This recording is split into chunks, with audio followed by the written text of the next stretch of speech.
Hello and welcome to this special panel discussion on the topic of enabling technology for future cities, brought to you by ET Government in association with Microsoft India.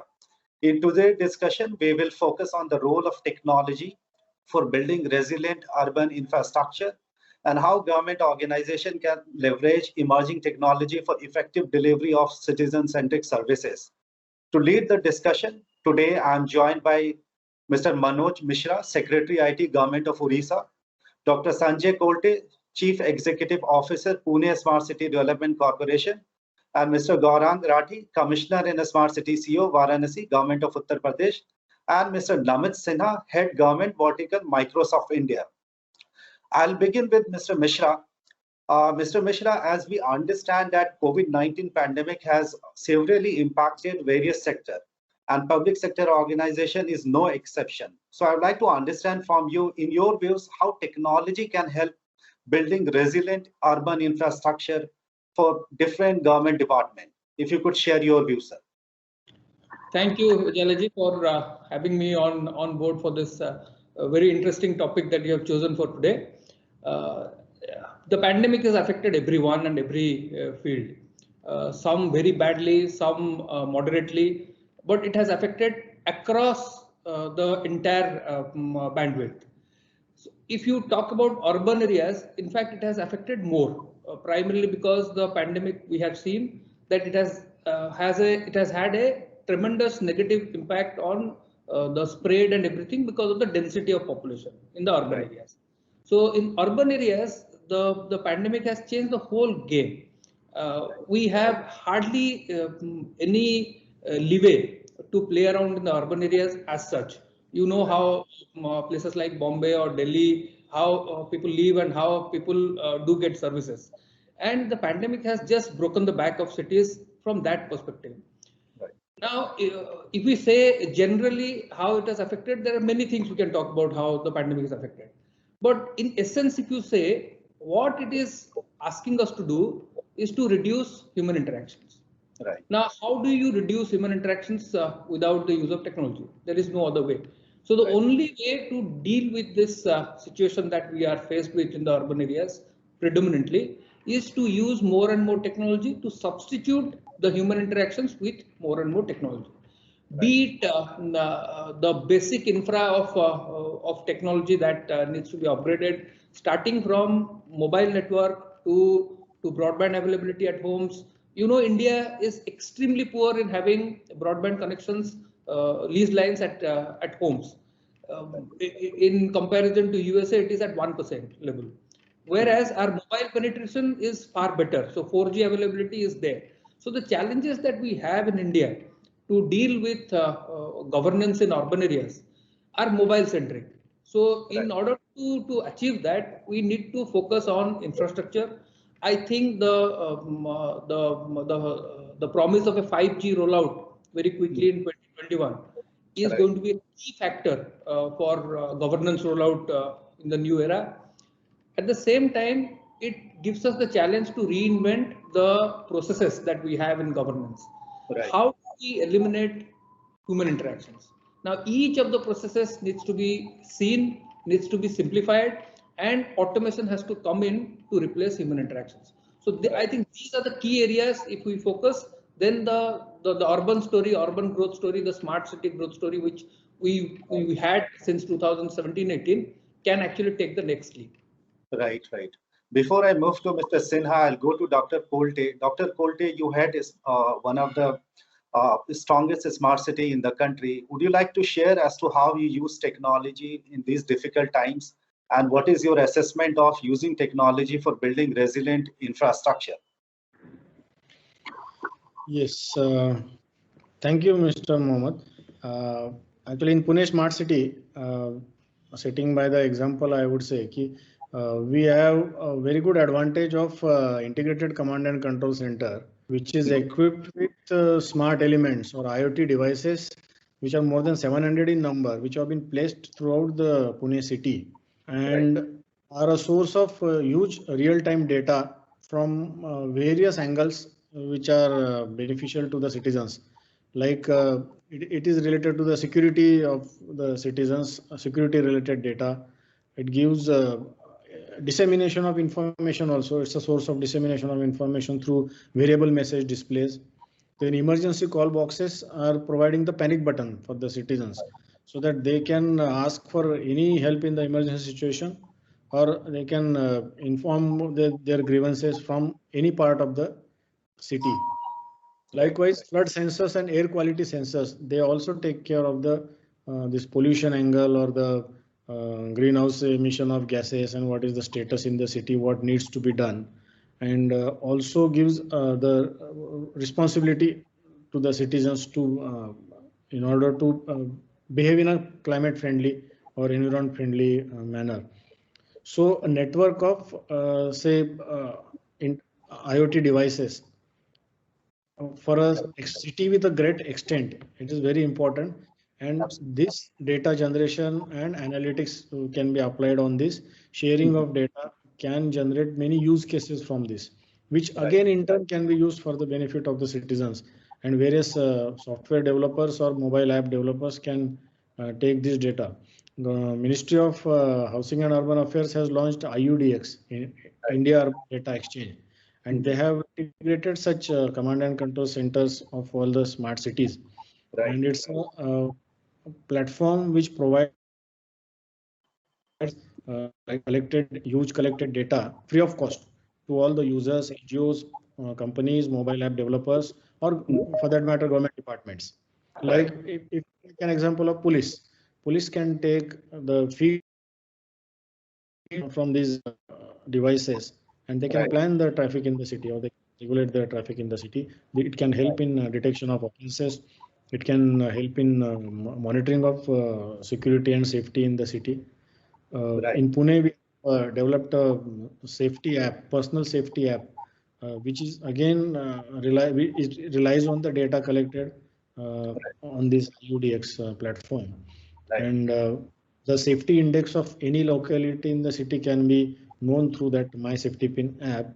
And shortest route and the safest route, the safest locality, the grading of that locality in terms of safety for women and children, that can be known. So this is, so in this manner we can go. Absolutely. Secondly, use of maximum this contactless delivery of services. That should be the line of action in future for the future cities, I think, because pandemics like COVID demand it very much that it should contactless more methods of services needs to be encouraged. It can be daily needs of the citizens, or daily requirements, certificates, or other government services from various departments that can be there. Payment of taxes or various types of e-payments that can be done. So this is an integration of various departments can also is also the catchword for the future, I would say.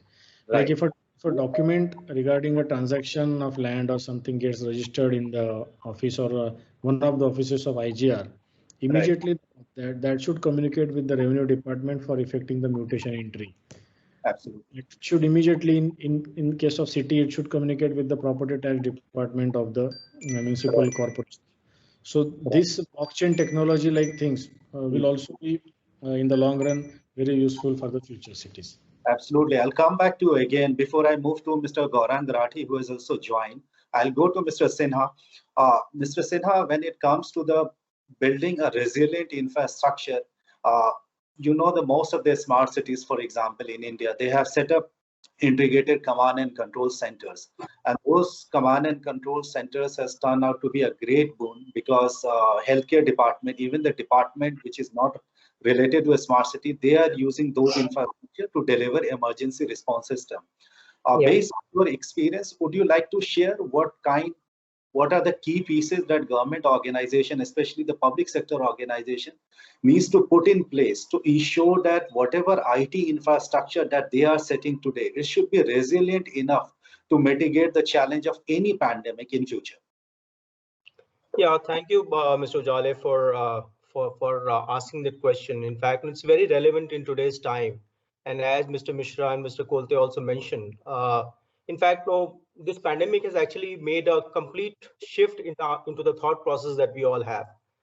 the government processes through which the citizen services were delivered few years ago, and what government has started to think in this time of pandemic has completely shifted, because there was a need for delivering citizen services even in a disrupted time frame when we had lack of infrastructure, so to say. But no, I must congratulate government. I must compliment them with the kind of energy and with the kind of enthusiasm the government has taken this initiative that has actually brought a lot of face to citizens like us, and I'm talking as a common citizen here. Because we are seeing so much of responsiveness by the government to make sure that those services are making inroads into citizen delivery mechanisms, whereby citizens are being able to provide or are able to get the services that is desired from the government. I mean, things like healthcare services. I mean, this COVA application, when this COVID pandemic happened, almost all the state governments came out with a COVA tracing and tracking application. In fact, we partner with a lot of state governments in terms of developing the platform.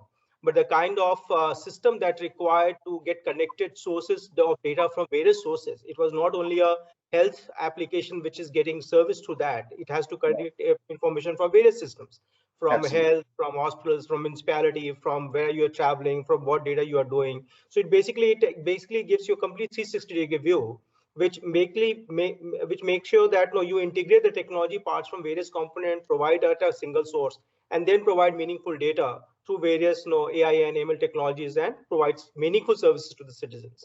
So I think technology is playing a key role in making sure that all our cities are kind of the cities of the future, whereby technology is getting integrated into them, and thereby citizens are able to take those services, government is able to provide that services, and make life better for the citizens, for G2G services, for G2B services, for G2G services. So I think it's very important. It's playing a very pivotal role in this time, and I think the entire ecosystem needs to work together so that this delivery becomes meaningful for all of us.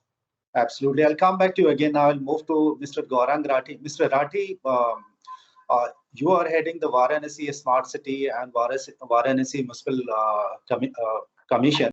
Yeah, good afternoon. Am I audible? Possibly, I'll come to the question. As we are discussing right now about how smart cities and various government departments has used technology to mitigate the challenge of COVID-19. Would you like to share also, based on your experience, how did you use technology in Banaras, especially in these difficult times? Right. So I think to start with, once COVID-19 took the form of pandemic, our first response was that providing the right information, the information that was relevant to the people, in terms of what all does lockdown involve, what is the right information set that they need vis-a-vis their own personal well-being. So we basically started, this was the first app that we launched, that was on 26th of March. We prepared a proper COVID Kashi app. And this app was there on iOS and Play Store. And basically herein we brought in all the services and all the information part at the same place. So we were not only offering telemedicine facility, we brought in together all the pharmacies, all the grocery stores who were willing to deliver the services at home. So these were the different services arrayed, and also the information vis-a-vis what district administration has, what are the latest guidelines from district administration, how is it relevant vis-a-vis national and central, national and state guidelines. So that's what we did to start with.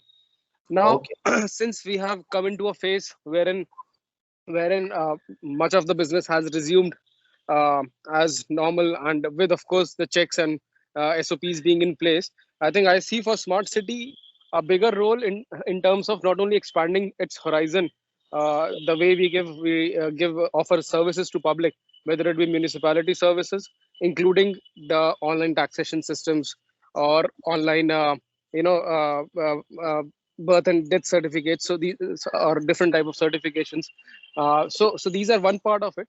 The second part I see very important is that we provide in a place through Smart City, which is relevant not just in context of COVID-19, but also otherwise, wherein we act as a easy database of relevant information for anyone and everyone to come and have an access to through APIs, and use it for their own purpose. So here in Varanasi, we have already created a data geo hub. So this is the first smart city to do so.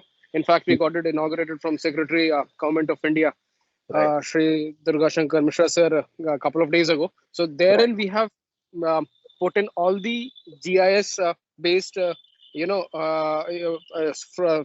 which we got from GIS, all the layers we have put in there of information, whether it be with respect to land data, whether it be with respect to education, where are with the medical facilities. So around 120 different layers we have put in, and we have kept it open source, so people can access it for free, see what's relevant for them, derive that thing from there and plug in their API and then use it further.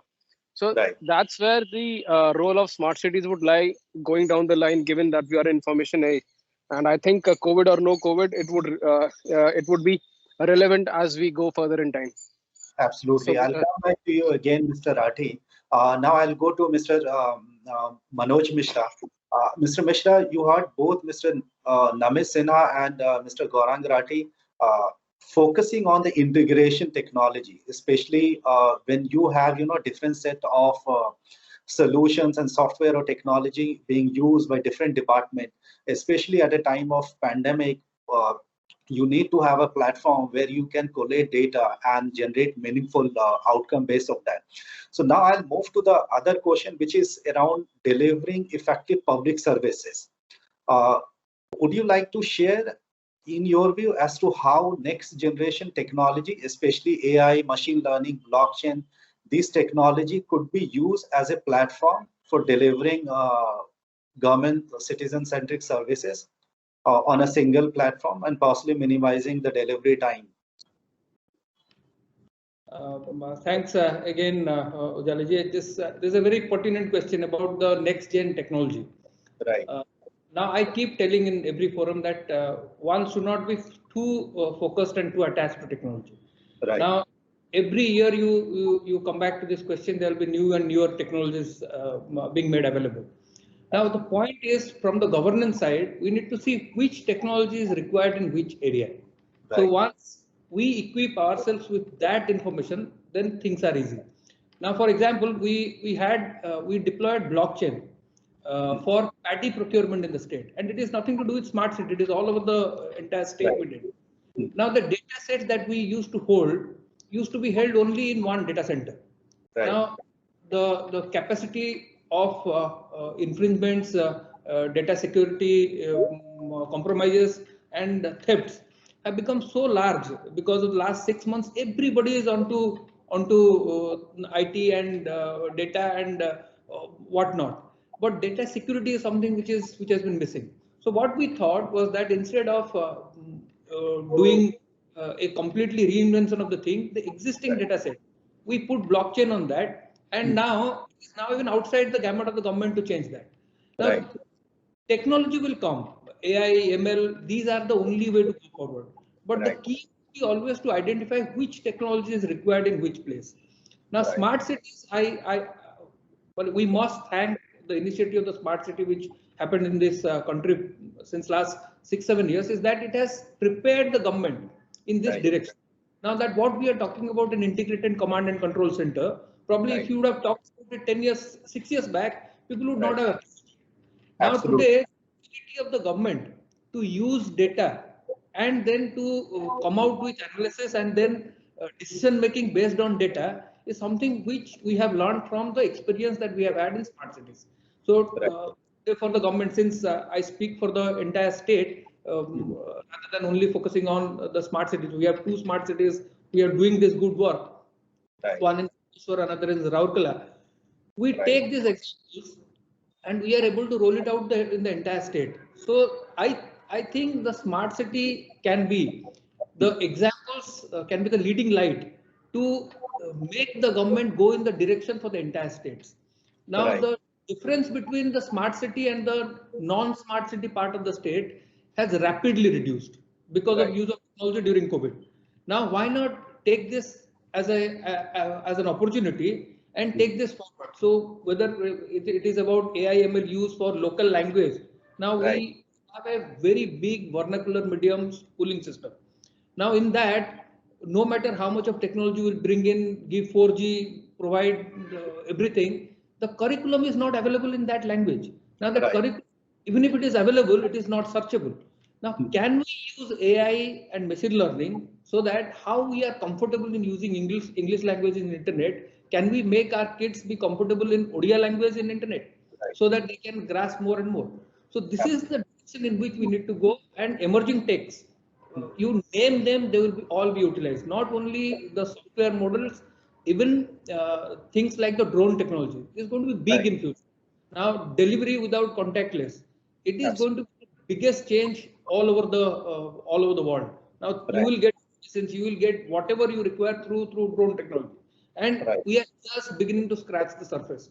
I think the emerging tech field is extremely exciting, and test and use cases. If you talk more with Mr. Rathi or Mr. Kolte, you will know how much interesting projects they are doing in smart city initiatives, and it's time to use that and bring it all over the country. So that's something that we can.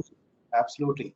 Dr. Kolte, would you like to share as to how you are using AI? Earlier you mentioned about artificial intelligence. Would you like to share as to how you are using emerging technology within Pune Smart City? Some of the example you could share? Yes, one example I would share that is regarding the traffic master plan. Right. We intend to set up adaptive traffic management system in Pune city with the help of Smart City Corporation. The first part of that was the survey and surveillance of various junctions in the city and preparation of the traffic master plan. So while using the traffic master plan, the technology of artificial intelligence was used by way of various cameras. The cameras were used so that they could take images and videos of the vehicles on various junctions, and they categorize those vehicles. The small two-wheelers, four-wheelers, small cars, larger, bigger vehicles, trucks, with the help of artificial intelligence based cameras. So that was one of the example of technology being used in the planning for traffic purpose. And then again, the main adaptive traffic management system will have the vehicle detectors and traffic sensors in the form of cameras, and they will be again connected with the centralized control center of Smart City as well as the Commissioner of Police. So that is one of the example.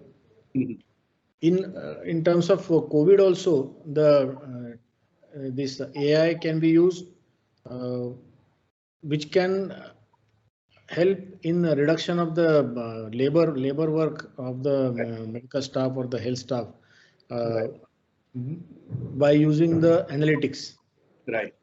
Data which is available regarding the patient related data in a given time in a given locality can be analyzed, and that can, with the help of artificial intelligence, it can some SOPs can come out of that, and which can help in the devising the treatment protocols in various cases. Various variations can be studied, and that can be used as a guideline. So that is one of the field I think AI can be exploited in the health sector also.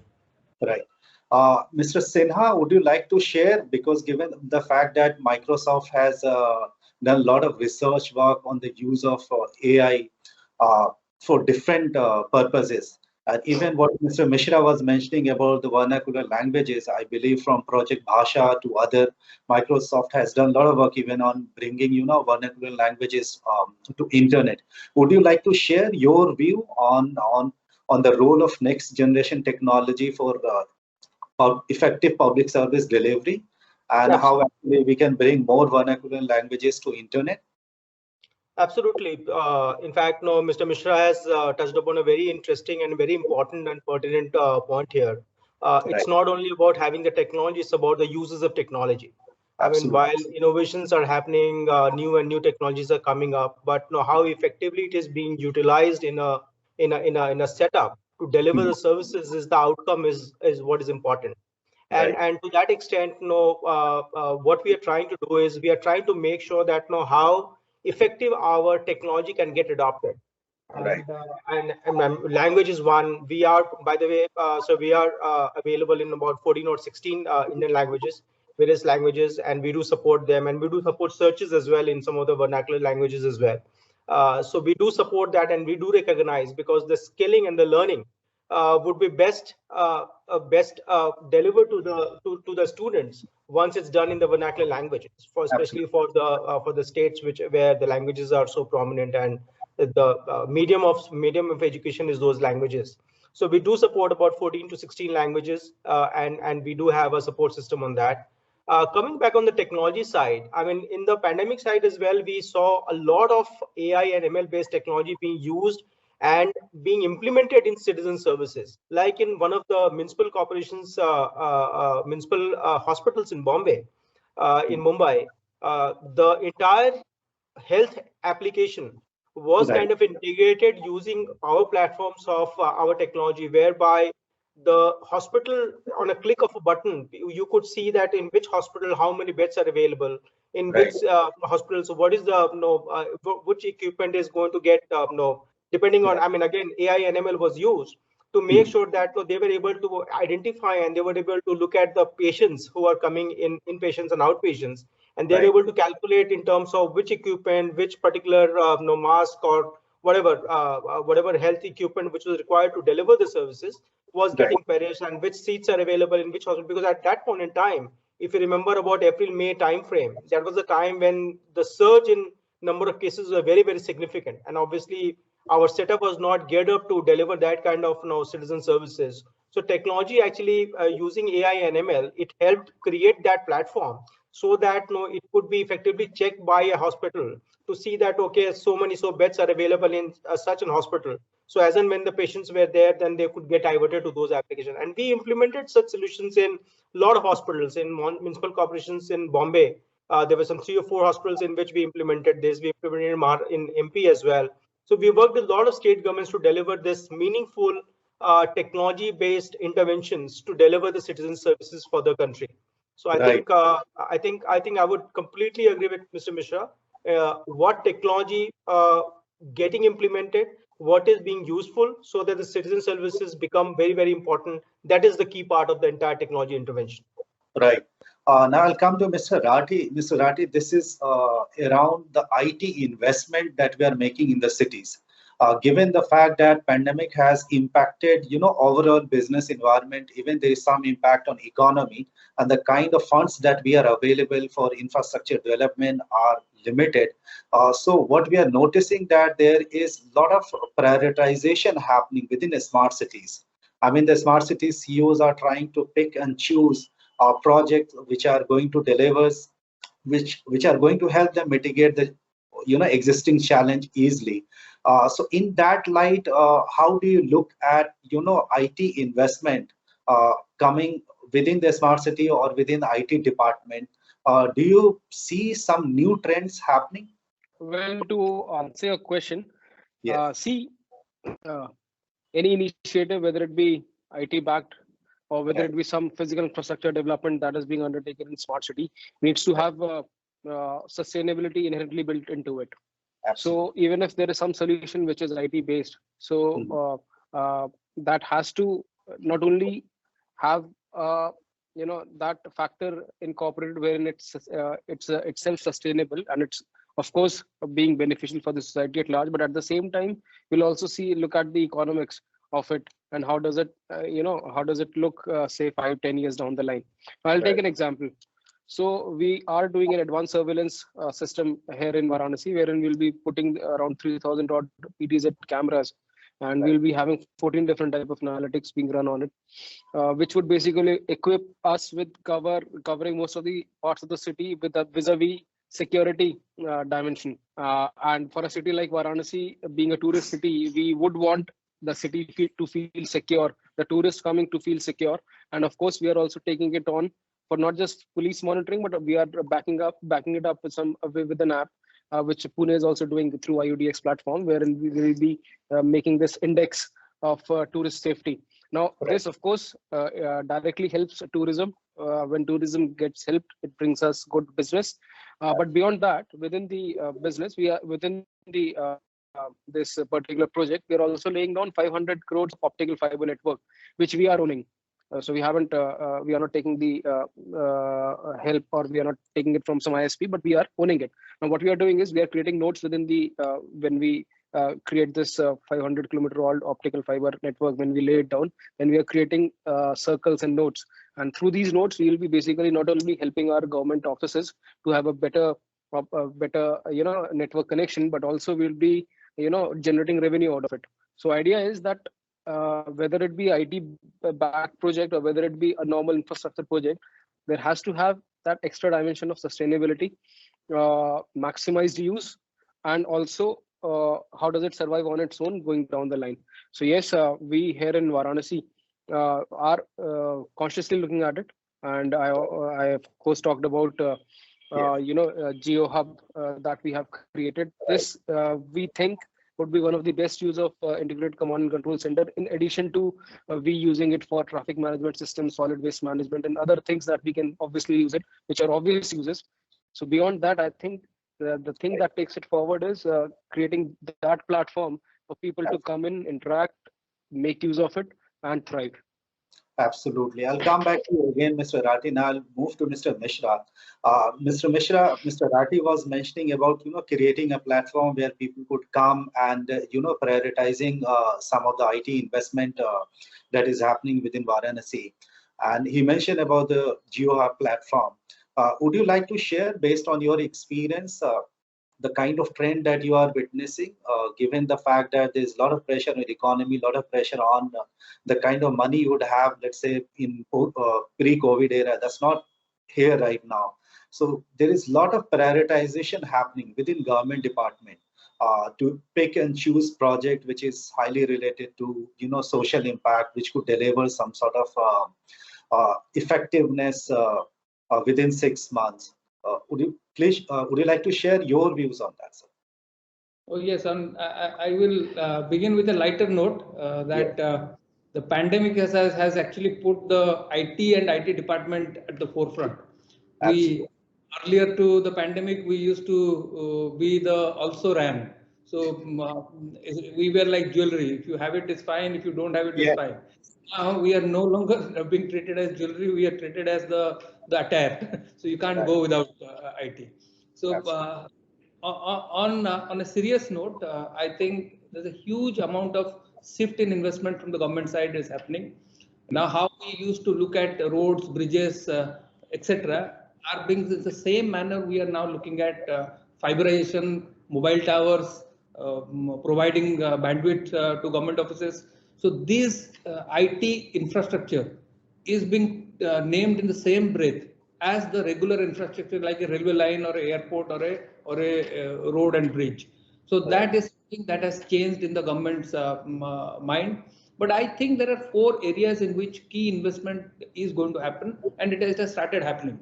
One I named is the sustainable communication infrastructure. That is whether it is mobile, whether it is broadband, whether it is 5G coming in. So a lot of impetus will be in the infrastructure itself, because this country is lagging behind in terms of its requirement of infrastructure.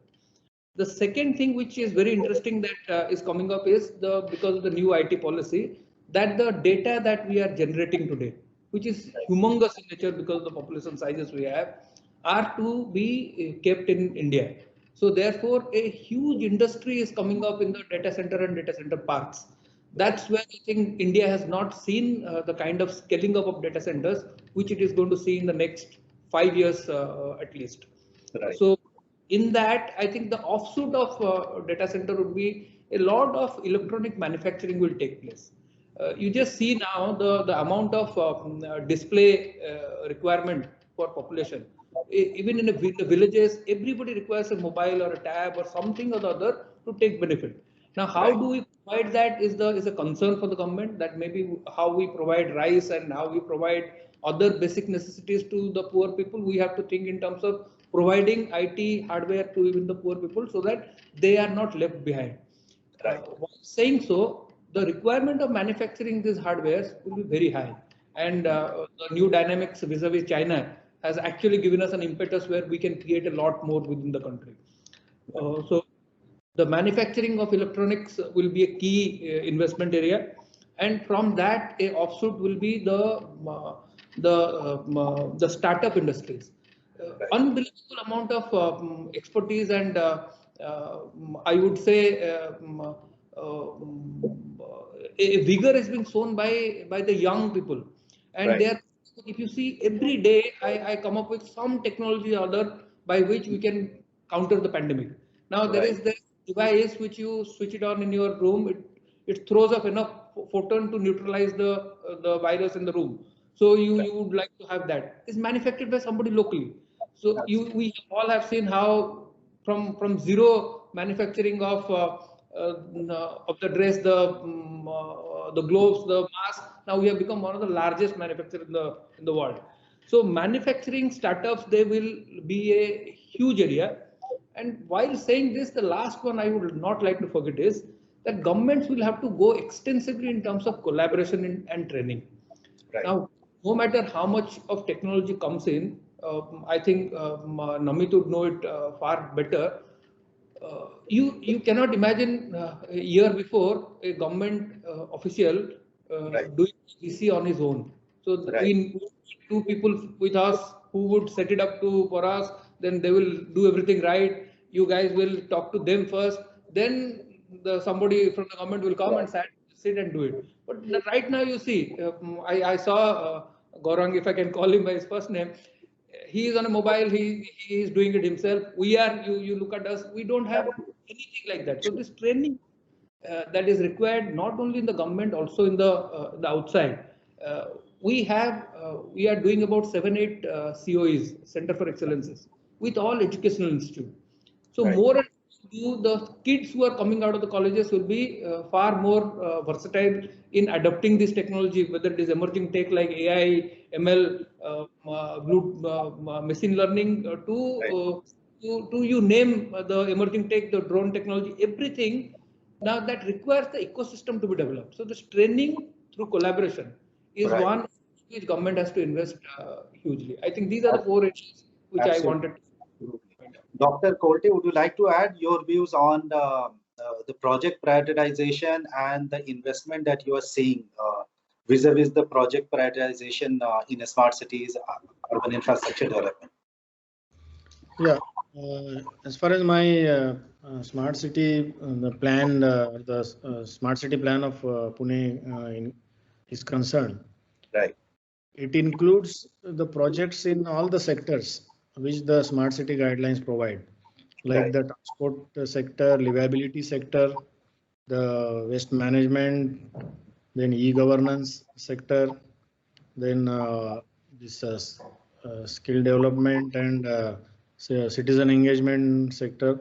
So we have tried to do justice to all the compartments so far as the smart city plan is concerned, and the funds have been allocated adequately as per the priorities of the city.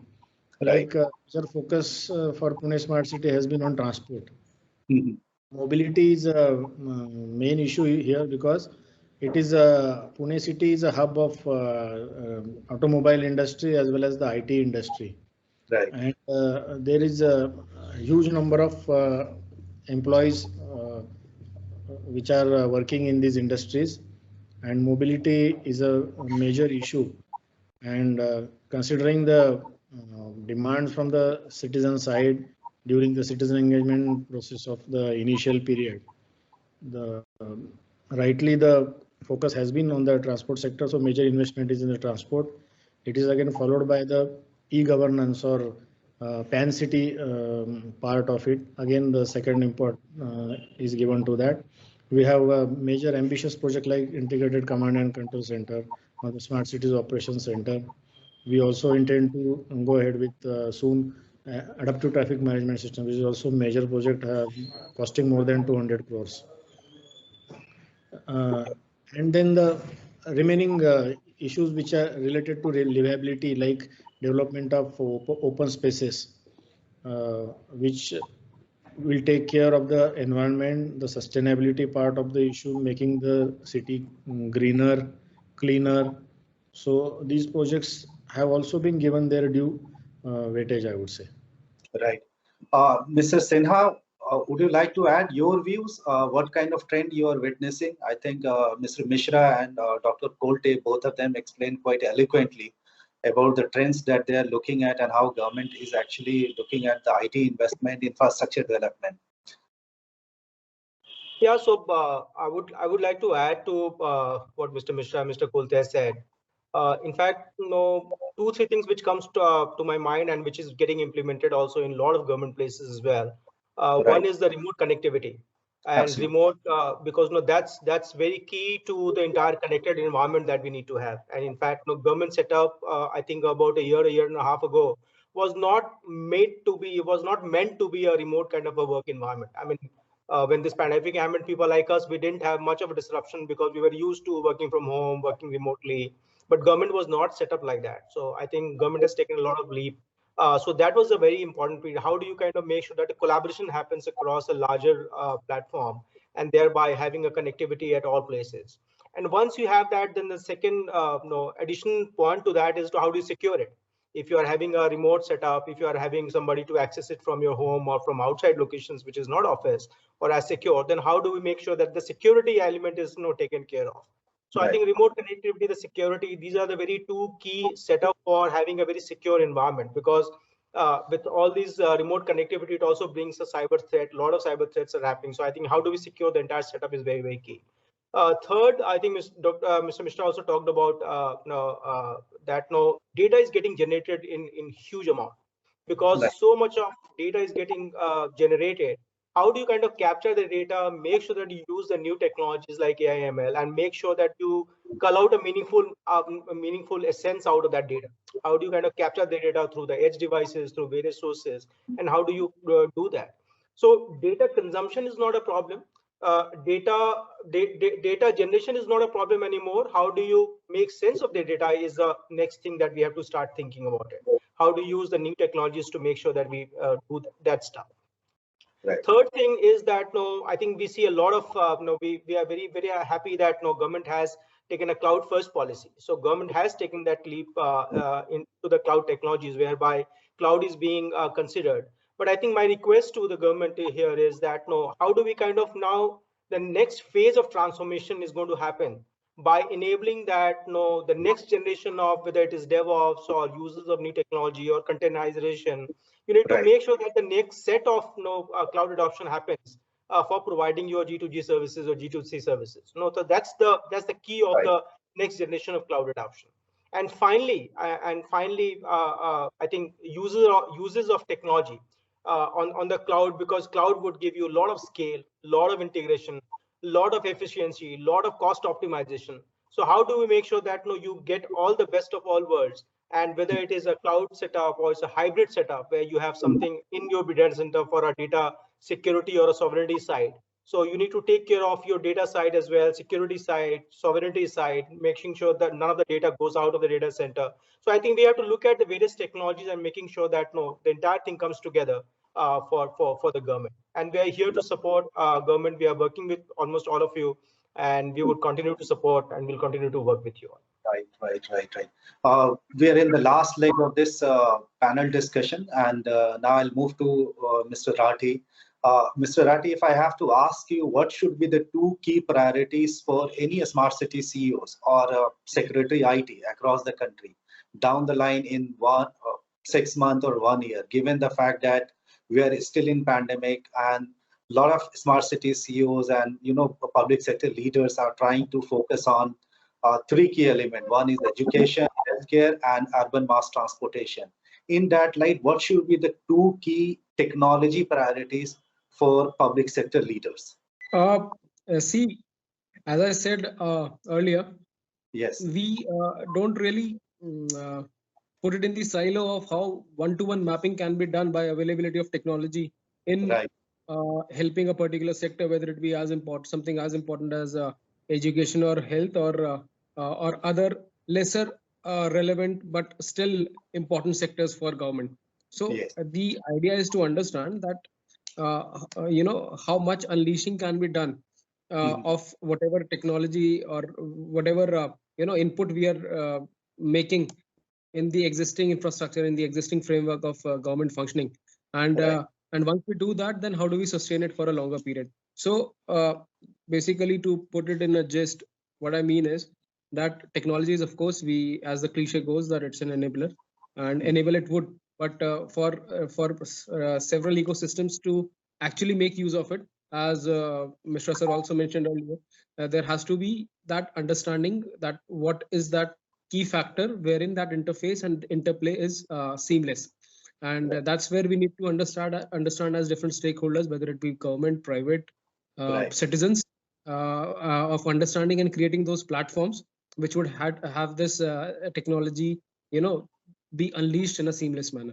So a sector, not per se, I won't really put it down to sectors, but I'll put it down to the relevant use of technology, introduction, and sustainability of it. Absolutely. Mr. Mishra, would you like to add what should be the two key technology-related priorities for you?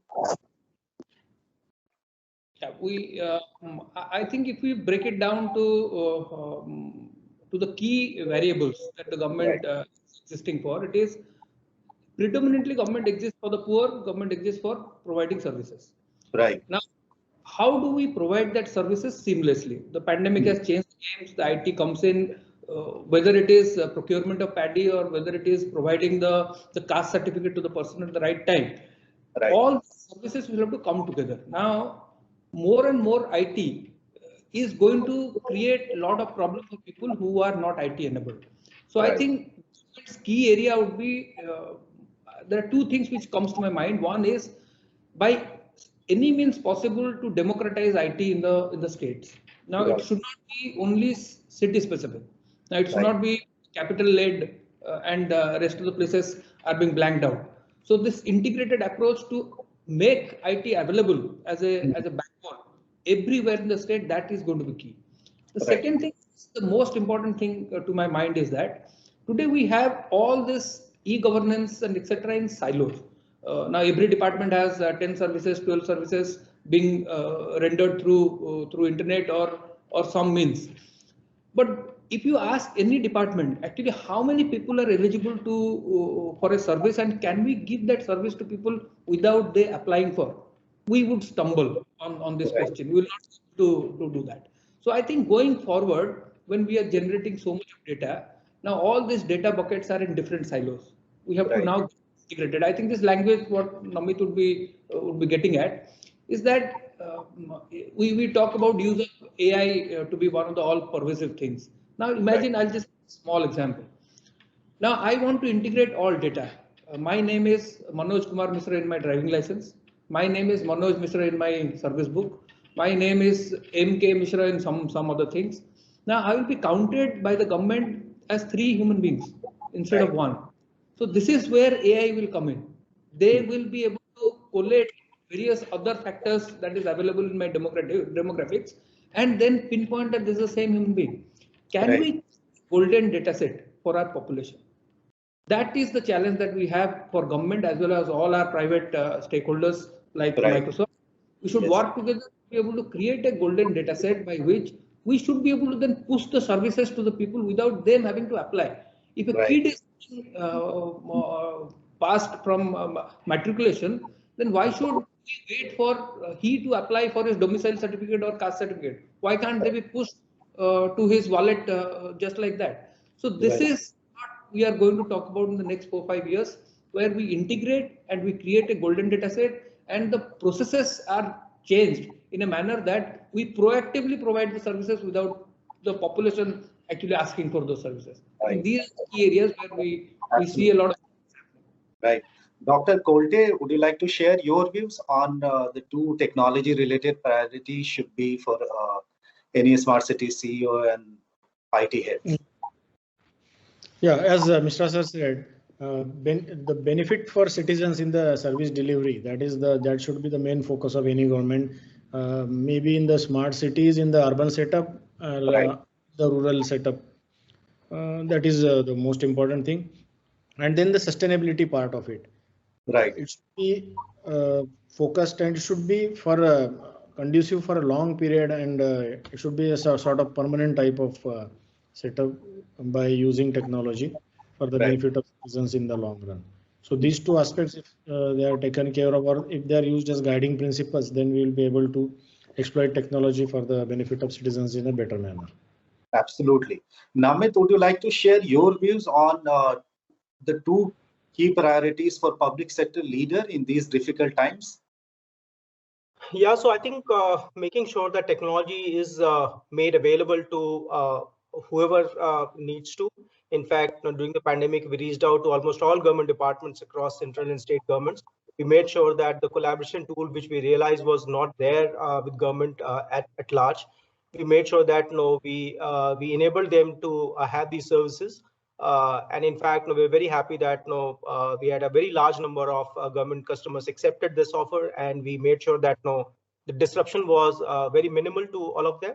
So we made sure we provided that those tools and those framework, those technologies enablement that we did.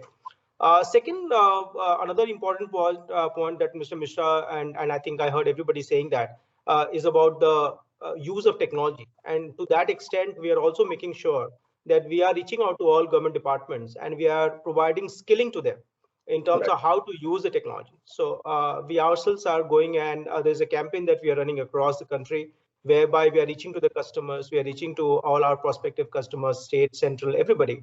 And we are telling them that we want to tell you as to how do we kind of start learning. And basically, it is not about Mr. Mishra knowing IT. It is about his entire department knowing IT, because that's how the entire effectiveness of a user would come. And we are providing that capability to the entire department of, say, government of Odisha, and maybe 100, 250, depending on how many people are in the setup. Obviously, they have to have a basic level of understanding of IT. But we are providing that training enablement to them so that they become skilled and they become more aware. They could start using it on the day-to-day lives. So these are two things apart from what I think everybody said, that it has to be reaching that end state of providing the citizen services on auto mode. We would be working very closely with all of you to make sure that technology is so easily available so that it gets integrated part of your overall scheme, and we look forward to working together. Right. So with this, we come to the conclusion of this panel discussion focusing on enabling technology for future cities. And I really thank all the panelists, especially Mr. Mishra, Dr. Sundar, Mr. Kolte, Mr. Rathi, Mr. Sinha, for sharing your views as to how technology can help building resilient infrastructure, which is able to mitigate the challenge of any pandemic, and how next generation technology could be used for delivering public services in more prompt and smart way. Your assessment of also how we need to create collaboration platform for skilling our people, especially the government officers across the country. So thank you once again for being such a wonderful panelist. Thank you so much. Thank you. Thank you. so much. Thank you.